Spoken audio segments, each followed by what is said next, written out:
क्या नायब सैनी राजकुमार सैनी द्वारा फैलाए गए जहर को कम कर पाएंगे? राजकुमार सैनी को पार्टी से क्यों निकाला गया? क्या बीजेपी ने जात पात का जहर घोलने के लिए नायब राजकुमार सैनी का इस्तेमाल किया था? आज राजकुमार सैनी का स्टैंड क्या है और नायब सैनी का स्टैंड क्या है? सभी सवालों के जवाब जानने के लिए देखिए पूरी video. Local news Haryana channel देखने वाले सारे दर्शकों को राम राम भाई। आज की बहुत बड़ी खबर है सैनी वर्सेस सैनी। एक होया था राजकुमार सैनी 8 साल पहले और एक है नायब सिंह सैनी जो आज सीएम है हरियाणा के, एक वो है। तो दोनों में क्या अंतर है, पहले ये वीडियो देखिए। एक धंधा है, कम बोलो। भूले साहब ने सुनो जी, क्यों जी इतना तगड़ा नहीं तगड़ा बोलेंगे भाई, बिल्कुल बोलेंगे। सही सवाल पूछ, ये बात है बीजेपी पार्टी का है। ओके, बताओ, जवाब दो सर। तो बीजेपी कहे कराती हमने छोड़ दी। जनता के सवाल करके छोड़ के बात जब नहीं करा उन्होंने तो छोड़ दी।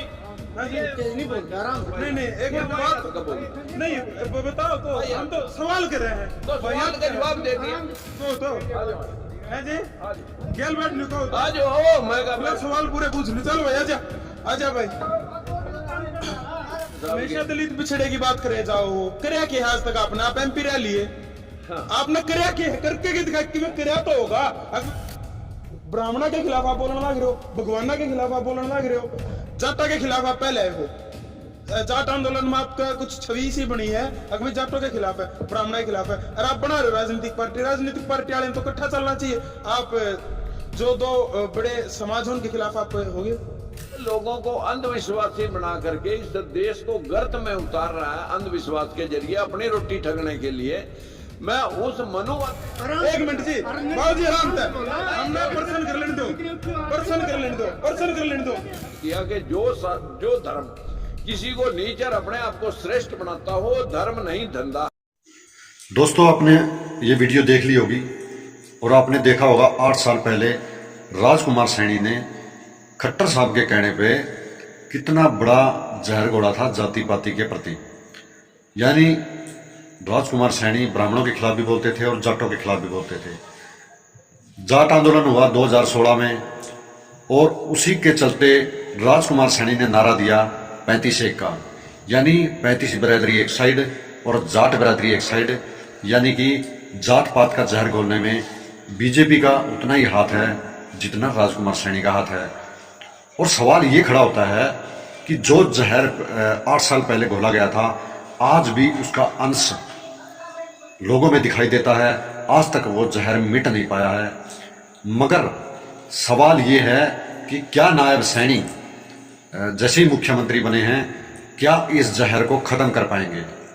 मेरा ऐसा मानना है कि जो ये जहर जात पात का राजकुमार सैनी द्वारा और खट्टर सरकार द्वारा घोला गया था, नायब सैनी इस पर मरहम लगाने में कामयाब हो पाएंगे, ये तो आने वाला वक्त ही बताएगा।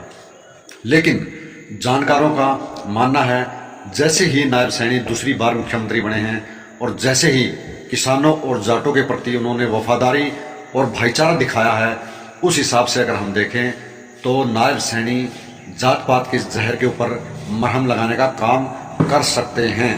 और 90% ये उनकी जो सोच है, जो जात पात का जो जहर खत्म करने की, वो सफल हो सकती है। क्योंकि हमने देखा है जैसे ही नायब सैनी मुख्यमंत्री बने उसी टाइम मंडियों में पहुंच गए। क्योंकि ये माना जाता है हरियाणा में जाट के पास सबसे ज़्यादा ज़मीन है, यानी जाट एक जमींदारा सबसे ज़्यादा करता है, किसानी सबसे ज़्यादा करता है। और उनको खुश करने के लिए सबसे पहले मंडियों में पहुंचे, 6 लोगों को सस्पेंड किया और किसानों से ये भी माफ़ी मांगी कि भाई उठान हो सकता है, मानते हैं कि उठान देरी से हो सकता है, मगर किसानों को थोड़ा संयम रखना पड़ेगा, मेरी भी इज्जत रखनी पड़ेगी कि भाई मैं जो कह रहा हूँ शायद मेरी बात पर मोहर लगाएं किसान। तो ये जो बातें जो निकल के आ रही है नायब सैनी की, जो घोषणाएं निकल के आ रही हैं, जो जाटों के प्रति उनका रवैया है नायब सैनी का, जो जाटों के लिए वो कर रहे हैं, जो ब्राह्मणों के लिए वो कर रहे हैं, शायद किसी मुख्यमंत्री ने नहीं सोचा होगा। खट्टर साहब का तो क्या कहना था, वो तो सीधा लठ मारने की बात करते थे, जाटों को, जमींदारों को, किसानों को, भाई सीधा लठ मारो। मगर यहाँ नायब सैनी मरहम लगाने का काम कर रहे हैं, जख्मों पर दवाई लगाने का काम कर रहे हैं। राजकुमार सैनी ने जो जहर घोला था उसको ख़त्म करने की कोशिश कर रहे हैं। दोस्तों ये वीडियो मैं इसलिए बना रहा हूँ कि जो जहर 8 साल पहले घोला गया था, आज उसका जो अंश जो दिखाई दे रहा है लोगों में, वो धीरे धीरे इन 5 सालों में शायद ख़त्म हो जाए। और होना भी चाहिए। समाज का निर्माण और तभी होगा जब ये जहर पैर जो जाति पाति का जो जहर फैलाया गया है इसको ख़त्म कर दिया जाएगा, ये ख़त्म हो जाएगा।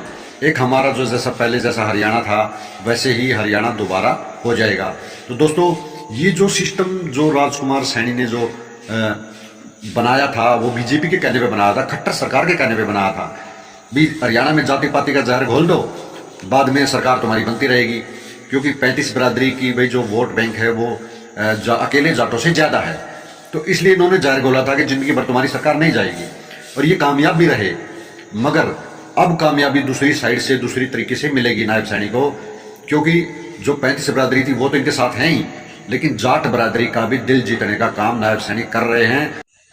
जो काम अभी 10 दिन के अंदर हुआ है, शपथ लेने तक जो नौकरियां दी हैं, जो घोषणाएं की हैं, 35 बिरादरी के साथ साथ नायब सैनी ने जाटों का दिल भी जीत लिया है। और दोस्तों जो ये नायब सैनी जी हैं, ये शायद जो दुख दर्द जाति पाति का जो जहर लोगों ने झेला है, मेरे हिसाब से उसको कम करने में बहुत हद तक कामयाब रहेंगे। जो जाटों का दिल जीतने वाली बात मैं कह रहा हूँ वो इसलिए कह रहा हूँ, जो 750 किसान शहीद हुए थे उसकी बीजेपी जिम्मेदार थी, जिम्मेदार है और जिम्मेदार रहेगी। और पार्टी कोई बुरी नहीं होती, उसमें इंसान बुरे होते हैं। खट्टर साहब इस हरियाणा के लिए, हरियाणा के किसानों के लिए बहुत बुरे इंसान थे, हैं और हमेशा रहेंगे। क्योंकि जो किसानों का जो दर्द था वो खट्टर साहब ने नहीं समझा, और जाटों की उपाधि देकर, किसानों को जाटों की उपाधि देकर उनका शोषण किया, और एक भी बच्चा उनका 10 साल में कोई नौकरी पर नहीं लगाया। तो दोस्तों सुनने में तो बहुत कुछ आता है, लेकिन वीडियो में खुलासा नहीं कर सकते कि जाति पाति का नाम लेकर खट्टर साहब कहते थे कि फलाने आदमी को ले आओ उसका काम हो जाएगा। कहने मतलब बहुत सी बातें हैं, मगर खुलासे नहीं हो सकते वीडियो में। लेकिन जो खट्टर साहब ने जो दर्द दिया है हरियाणा के किसानों को, वो शायद किसान नहीं भूल पाएंगे, और इसके ऊपर नायब सैनी मरहम लगाने का काम करेंगे। क्योंकि पार्टी में चेहरा अच्छा हो तो उसका कोई भी फ़ैन हो जाता है, और किसान मेरे हिसाब से सैनी की तरफ झुकाव होने लगा है। तो दोस्तों अगर वीडियो अच्छी लगी हो तो चैनल को सब्सक्राइब कर देना, वीडियो को शेयर कर देना। नमस्कार, सत श्री अकाल, राम राम।